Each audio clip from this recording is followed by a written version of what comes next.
पंजाब से चले किसानों ने हरियाणा के पानीपत टोल प्लाजा पर डाला डेरा। आज सुबह दिल्ली करेंगे कूच। पानीपत टोल पर किसानों ने लंगर करने के बाद भी रात गुजारी। अपने ट्रैक्टर के साथ हजारों किसान मौजूद हैं। पुलिस ने पानीपत के पास किसानों को रोकने के लिए रोड को खोदा। किसानों ने की नारेबाजी। पानीपत टोल प्लाजा पर किसानों ने सरकार से सवाल पूछा, हमें दिल्ली जाने की इजाजत क्यों नहीं? क्या हम आतंकवादी हैं? पानीपत से आ रहे किसान, दिल्ली में एंट्री रोकने की पूरी तैयारी। सिंघू बॉर्डर पर पुलिस ने क्रेन से बड़े बड़े पत्थर रखवाए। 5 लेयर की लगाई गई बैरिकेडिंग। दिल्ली पुलिस ने सिंधु बॉर्डर पर बैरिकेड के ऊपर लगाए कंटीले तार। सैकड़ों की संख्या में पुलिस वाले मुस्तैद। दिल्ली में सिंधु बॉर्डर पर ड्रोन भी तैनात किए गए। चप्पे चप्पे पर रखी जा रही है पैनी नजर। भारतीय किसान यूनियन नेता राकेश टिकैत ने कहा, पश्चिमी यूपी के किसान भी आज सुबह 11 बजे हाईवे पर उतरेंगे। आर पार की लड़ाई करार दिया। किसान आंदोलन का असर दिल्ली के ट्रैफिक पर भी पड़ा। देर रात रिंग रोड पर भारी ट्रैफिक जाम देखा गया। किसान मार्च की वजह से ही दिल्ली में कल दिन भर हजारों लोग फंसे रहे। दिल्ली गुरुग्राम बॉर्डर से लेकर दिल्ली गाजियाबाद तक भारी जाम रहा। किसानों के दिल्ली मार्च का दिल्ली मेट्रो पर भी दिखा असर। आज एनसीआर के स्टेशन से दिल्ली में नहीं आएंगी मेट्रो। फैसला अगले आदेश तक लागू। दिल्ली से एनसीआर के स्टेशन पर मेट्रो जाएंगी। एक तरफ से ही मेट्रो चलेगी। दिल्ली मेट्रो ने दिल्ली पुलिस की सलाह पर लिया फैसला। हरियाणा पंजाब बॉर्डर पर उग्र हुए किसान। अंबाला में बैरिकेडिंग को फ्लाईओवर से नहर में फेंका। अंबाला में शंभू बॉर्डर पर घगर नदी के पुल पर किसानों और पुलिस के बीच झड़प हुई। प्रदर्शनकारियों ने पुलिस पर पथराव किया। पुलिस ने आंसू गैस के गोले छोड़े। अंबाला में सादोपुर बॉर्डर पर किसानों और पुलिस में झड़प। हालात को काबू करने के लिए पुलिस ने वाटर कैनन का इस्तेमाल किया। पानी की बौछार के बावजूद अंबाला कुरुक्षेत्र बॉर्डर पर किसान पहुंचे। पुलिस ने कई बार पानी की बौछार की। अंबाला से करनाल पहुंचे किसान। बैरिकेडिंग तोड़कर आगे बढ़े प्रदर्शनकारी। पुलिस ने की पानी की बौछार। करनाल में भी पुलिस ने किसानों पर आंसू गैस के गोले छोड़े। किसानों पर नहीं हुआ असर। आगे बढ़ गए किसान।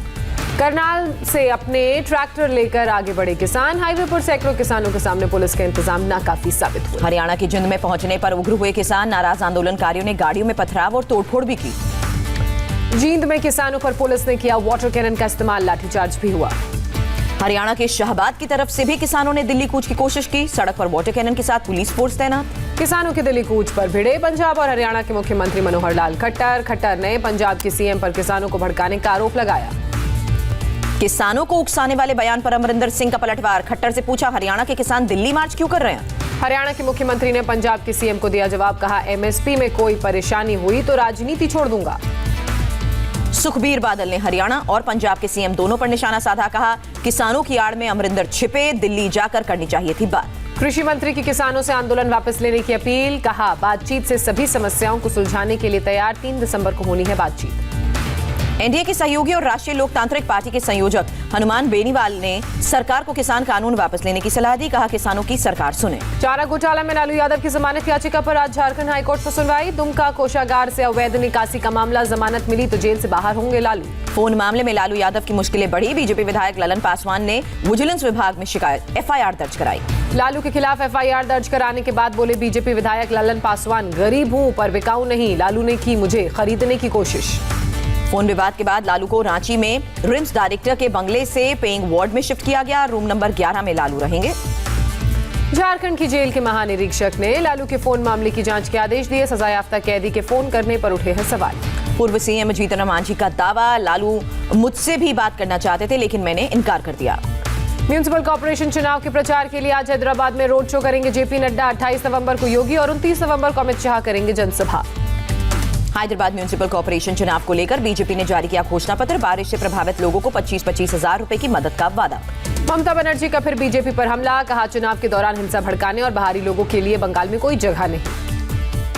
कोलकाता में माझेरहाट ब्रिज को शुरू करने को लेकर बीजेपी का विरोध प्रदर्शन। पुलिस ने लाठीचार्ज किया। कई कार्यकर्ता गिरफ्तार। पश्चिम बंगाल के बीरभूम में टीएमसी कार्यकर्ताओं ने मैदान का गोबर से किया शुद्धिकरण। इसी मैदान में हुई थी बंगाल बीजेपी अध्यक्ष दिलीप घोष की रैली। जम्मू कश्मीर के पुंछ में पाकिस्तान ने फिर किया सीजफायर का उल्लंघन। गोलीबारी में सेना का एक सूबेदार शहीद हुआ। उत्तराखंड के रहने वाले थे स्वतंत्र सिंह। श्रीनगर में आतंकवादियों ने सेना को बनाया निशाना। एचएमटी चौक पर आतंकवादियों ने सेना की पोस्ट पर गोलीबारी की। एस रोड ओपनिंग पार्टी के 2 जवान शहीद। आतंकी हमले के बाद सेना ने सर्च ऑपरेशन में हेलीकॉप्टर का इस्तेमाल किया। सुरक्षा एजेंसी को जैश पर शक। नॉर्थ ईस्ट दिल्ली दंगा मामले में पुलिस ने जगह जगह चिपकाए 20 आरोपियों के पोस्टर। जानकारी देने वालों को इनाम देने का ऐलान। यूपी में कोरोना गाइडलाइंस की आड़ में पुलिस शादी वाले घरों को नहीं करेगी परेशान। सीएम योगी ने कहा, शादी के लिए पुलिस से किसी परमिशन की जरूरत नहीं। कोरोना प्रोटोकॉल का पालन करवाना, किसी फंक्शन में नहीं जाएगी पुलिस। समारोह में 100 लोगों के अलावा बैंड बाजे वाले केटरर्स वगैरह को भी है इजाजत। मथुरा में पुलिस ने बारात के साथ चल रहे बैंड बाजे वालों को थाने में बिठाया। सड़क पर बैंड नहीं बजाने की हिदायत देकर बाद में छोड़ दिया। शादियों को लेकर बिहार सरकार ने भी गाइडलाइंस जारी की। 3 दिसंबर तक सिर्फ 100 लोगों को समारोह में शामिल होने की इजाजत। लव जिहाद पर शिवराज सरकार के मंत्री अरविंद भदौरिया का बयान। बोले, हिंदू लड़कियों से शादी करने के मिल रहे हैं पैसे, लव जिहाद फंडिंग की जांच हो।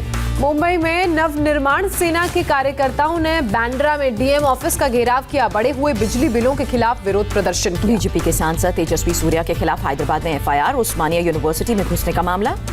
कांग्रेस वर्किंग कमेटी की आज वर्चुअल बैठक। दिवंगत नेता अहमद पटेल और तरुण गोगोई को दी जाएगी श्रद्धांजलि। असम के पूर्व मुख्यमंत्री तरुण गोगोई का गुवाहाटी में अंतिम संस्कार। राजकीय सम्मान के साथ आखिरी विदाई। संविधान दिवस के कार्यक्रम में प्रधानमंत्री मोदी ने केवाईसी की तर्ज पर नो योर कॉन्स्टिट्यूशन पर जोर दिया। कहा, सबको संविधान का ज्ञान जरूरी। केवड़िया में सरदार पटेल की प्रतिमा के पास मना संविधान दिवस। राष्ट्रपति के साथ मोदी सरकार के मंत्रियों ने पढ़ी संविधान की प्रस्तावना। दुनिया के सबसे ऊंचे जग के मैदान सियाचिन ग्लेशियर्स में भी जवानों ने पढ़ी संविधान की प्रस्तावना। मनाया संविधान दिवस। रक्षा मंत्री राजनाथ सिंह ने कहा, अब देश में 26/11 जैसा हमला नामुमकिन। हाल के वर्षों में सुरक्षा के लिए उठाए गए कई अहम कदम। विदेश सचिव हर्षवर्धन श्रृंखला पहुंचे नेपाल। नेपाल के पीएम ओली से की मुलाकात। आपसी रिश्ते सुधारने पर हुई चर्चा। तीसरे global renewable energy investment meeting में प्रधानमंत्री मोदी ने हिस्सा लिया। वीडियो कॉन्फ्रेंसिंग के जरिए प्रधानमंत्री जुड़े। लखनऊ के कांग्रेस दफ्तर में पूर्व कर्मचारियों का हंगामा। मुख्यालय का गेट बंद किया गया। कहा, कैंपस में बने घर से निकलना चाहती है पार्टी। नेशनल मिल्क डे पर अमूल ने किया फेसबुक लाइव पर 15 घंटे के कुकेथॉन का आयोजन। 29 राज्यों के शेफ और कुक्स ने दूध से बनी स्पेशल डिशेस बनाई। आज अमूल के संस्थापक डॉक्टर वर्गीस कुरियन की जयंती। सुबह 6 बजे मणिपुर के शेफ के साथ कुकथन की शुरुआत हुई थी। आपको बता दें, बीते कल थी उनकी जयंती।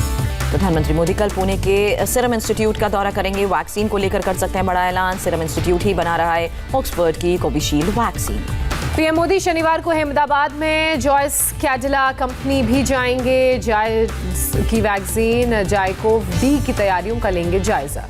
दिल्ली में बीते 24 घंटे में कोरोना से 5,475 लोग संक्रमित हुए। 91 लोगों की जान गई। दिल्ली सरकार राजधानी में नाइट कर्फ्यू लगाने पर सक्रिय रूप से कर रही है विचार। हाईकोर्ट को दी जानकारी। हाईकोर्ट ने जल्द फैसला लेने को कहा। दिल्ली के पर्यावरण मंत्री गोपाल राय भी कोरोना की चपेट में। साकेत मैक्स हॉस्पिटल में भर्ती। बीमारी की चपेट में आने वाले दिल्ली के तीसरे मंत्री। अगस्त तक देश की लगभग 7% आबादी कोरोना से प्रभावित। आईसीएमआर के दूसरे सीरो सर्वे के मुताबिक करीब 7.5 करोड़ की आबादी चपेट में आई। देश में कोरोना के 43,174 नए मामले। कोरोना संक्रमितों की कुल संख्या बढ़कर 93,09,000 के पार। देश में पिछले 24 घंटे में कोरोना से 491 लोगों की मौत। कोरोना ने अब तक 1,35,752 लोगों की जान ली। इंदौर में झाबुआ से बीजेपी सांसद गुमान सिंह पर बेटे की शादी में कोरोना प्रोटोकॉल तोड़ने का आरोप। 1000 मेहमानों को न्योता दिया। कांग्रेस ने शिकायत की। महाराष्ट्र में 24 घंटे में कोरोना से 6,406 लोग संक्रमित पाए गए। 65 लोगों की मौत हुई। मुंबई में दूसरे दिन रेलवे स्टेशन पर पैसेंजर्स का कोरोना टेस्ट। करीब 13,000 टेस्ट हुए। 3 यात्रियों की रिपोर्ट पॉजिटिव। महाराष्ट्र सरकार ने सेक्स वर्कर्स को अक्टूबर से दिसंबर तक प्रति महीने 5,000 रुपए आर्थिक मदद देने का ऐलान किया। बच्चों की पढ़ाई के लिए 2,500 अलग से मिलेंगे। कोरोना संक्रमण के बीच लखनऊ पुलिस की नेक पहल। पुलिस ने जरूरतमंद लोगों में मास्क भी बांटे। 31 दिसंबर तक जारी रहेगा अंतर्राष्ट्रीय उड़ानों पर बैन। वंदे भारत मिशन के तहत खास उड़ानें जारी रहेंगी। वाराणसी में एनकाउंटर के दौरान 1 लाख का इनामी बदमाश ढेर हुआ। एक दारोगा और कांस्टेबल जख्मी। मृतक बदमाश रोशन गुप्ता के खिलाफ 22 केसेस दर्ज थे। रामपुर में शादी समारोह के दौरान हर्ष फायरिंग। पुलिस ने 2 लोगों को मामले में गिरफ्तार किया। यूपी के संभल में अस्पताल कर्मचारियों की भारी लापरवाही। सड़क हादसे में मृतक बच्ची के शव को खाते नजर आए कुत्ते। 2 कर्मचारी सस्पेंड हुए। पुणे में रेलवे स्टेशन की कैंटीन में आग से अफरा तफरी मची। आग पर पाया गया काबू। राजस्थान सरकार ने आमेर किले में हाथी की सवारी शुरू करने का आदेश दिया। कोरोना की वजह से बंद था। हिमाचल प्रदेश के कुफरी में बर्फबारी। बर्फ के बीच मस्ती करते नजर आए सैलानी।